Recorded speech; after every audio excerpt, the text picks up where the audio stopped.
I'll start with a big question. What is your problem with big tech?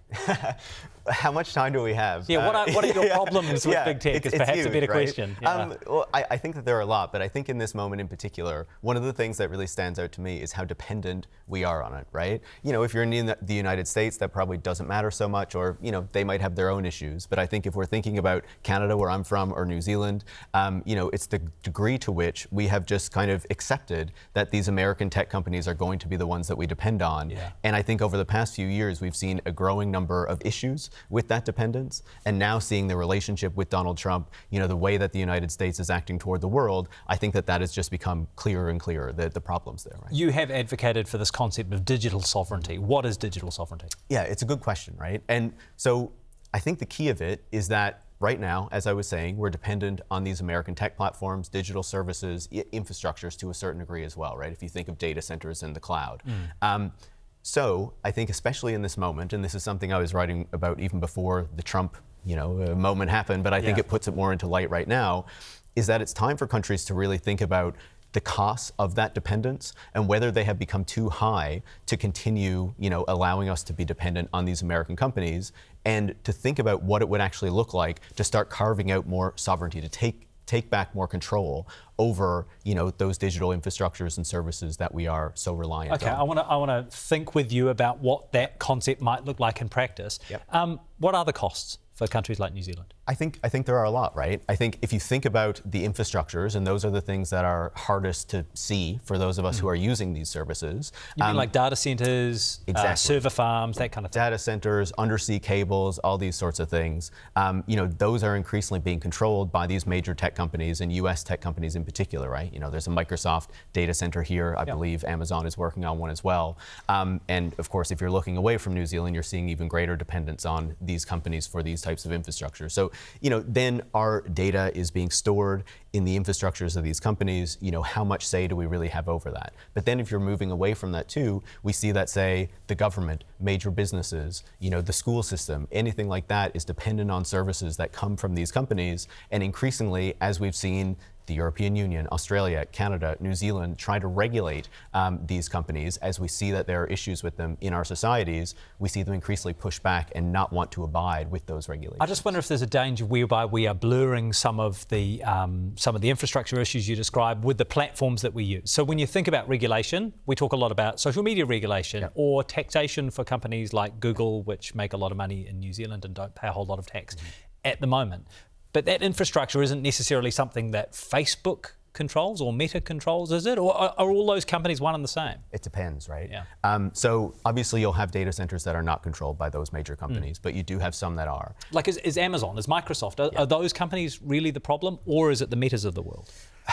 I think it's a mix. I think it is a lot more of them than we would generally expect, right? When we look at Meta, we can see the issues with social media and how they have governed their platforms, but right? Meta don't have an undersea cable to New Zealand, or, you know, they don't have data centers here like some of those other companies have, for example. Absolutely. And, you know, I can't say where exactly Meta's undersea cables are, but what we do see is that around the world, it's increasingly these major tech companies that are having a growing stake in the cables that are being laid, right? And I think that's a big conversation that takes a lot of discussion because, you know, it really does come to international alliances for how we're going to put those things together. But I think to dig in more concretely, what I would say is that, you know, we have basically accepted for the past several decades that all of these digital services that we're reliant on, these infrastructures, are going to be provided by private companies, and largely we have accepted that a lot of those are going to be American private companies, right? Well, I just wonder if the private companies are doing harm, as you describe, but if those companies are not necessarily the ones that control the infrastructure, if the ones that are doing the harm are the ones that maybe provide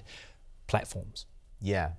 Rather than controlling the physical infrastructure. Mixed because there's so much like they do both, right? Yeah. You know, if you think about Microsoft, yes, it has infrastructure, but it also has these major services that we are reliant on. It's increasingly pushing out these generative AI services that have a whole load of other issues of their own. You know, Google has a bunch of data centers, but it also has these platforms that we're all very reliant on. I know, you know, Amazon is not a big thing here in terms of shopping, but in a lot of other parts of the world it is, right? So it's the infrastructure, but also the platform. And that has really transformed the way that kind of retail and economies work in a lot of sense. And I suppose another way to look at it is to consider, say, the role of Elon Musk right now, and we'll get to him in a couple of minutes, but Starlink and the kind of services that provides to countries around the world, his control over X, the social media platform as well. There are obviously operators who have fingers in lots of pies in this space. So if we were to have a framework or design a framework from scratch that allowed countries to have a greater degree of sovereignty, what might that look like in concrete terms for a country like New Zealand? Yeah, I think it's a really good question. And I think one of the things we need to recognize is that won't happen overnight, right? No. We're not going to completely cut off. Can you separate the vermouth from the martini? Like this is, are we already too, intertwined, intermeshed? I think it's an important question that we should be asking, right? And that we should investigate further. I would hope no, or at least in a lot of places that we could kind of, take ourselves out of these dependencies, right? Mm-hmm. And so I think for a country like New Zealand, the question is, one, looking at how that dependence works right now, the places where the biggest issues are, and identifying how, it might be addressed to start creating something different, to start getting off of those particular services or platforms or infrastructures, thinking about public clouds, thinking about public development. But I think the other key piece of that is recognizing that a country like New Zealand on its own is not going to be able to develop a lot of these things, and that's going to take international alliances, right? Yeah, it takes a multilateral response. Okay, perhaps we can flesh that out in a couple of minutes. I'm just trying to picture a world whereby we would urge consumers, or a government would have some sort of government-led initiative to get consumers off something like Facebook or Instagram or X, if indeed it's the contention of the government of the day that those services are doing New Zealanders harm. Is there any way we could do that? I think yes, and it's not about saying,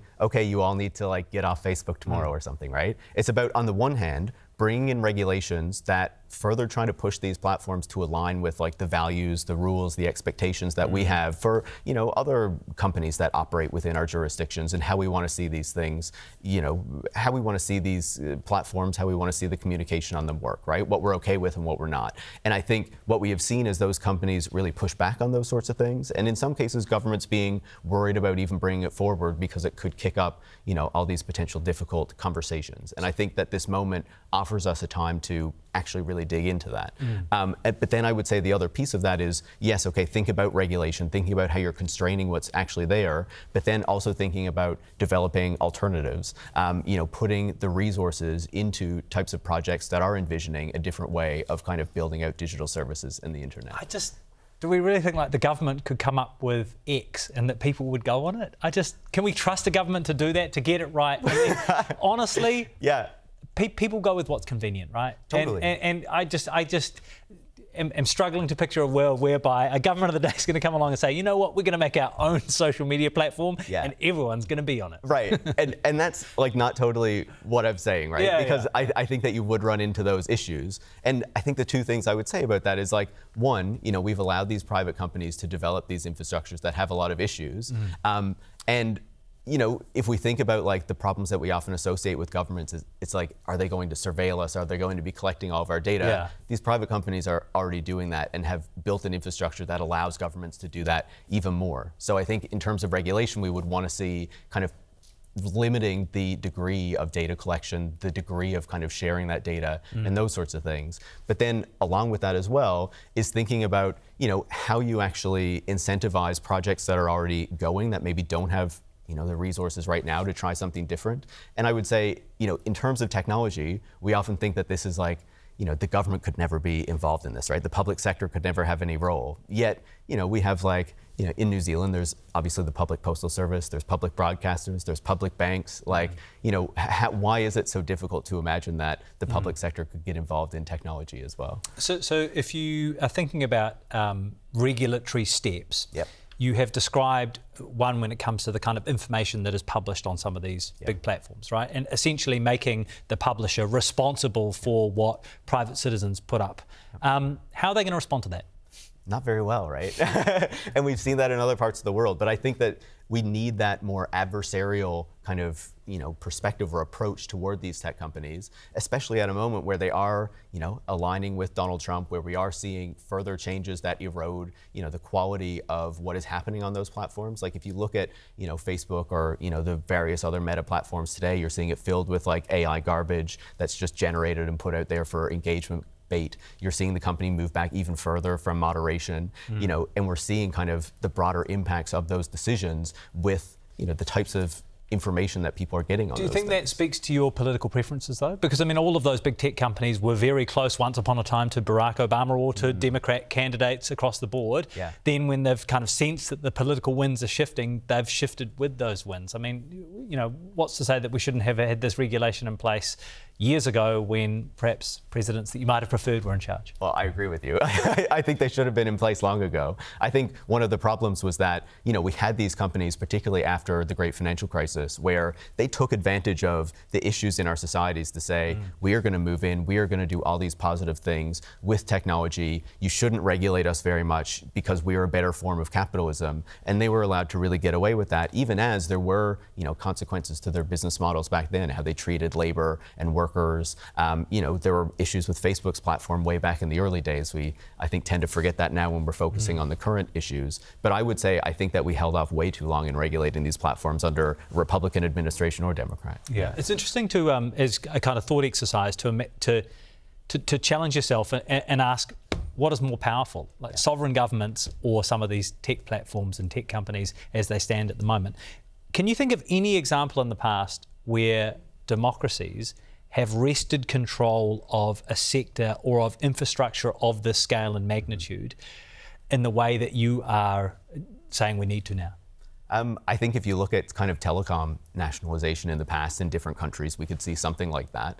But I'm also not saying all of it should go into the public sector, right? Yeah. Like, we live in market economies. That is the way it works. I'm just saying, I think as we recognize in other parts of the economy, whether it's banking, whether it's media, how sometimes the market doesn't always deliver everything that we expect from it, that there's also a role for more public technology that we can be like open source relying stuff. on. Yeah. Open source is part of that, I think. But I think part of what we see with a lot of open source projects is they don't often have the resources to actually scale. Exactly. Yeah, exactly. Right. A lot of people will hear the word nationalization and think, oh, no.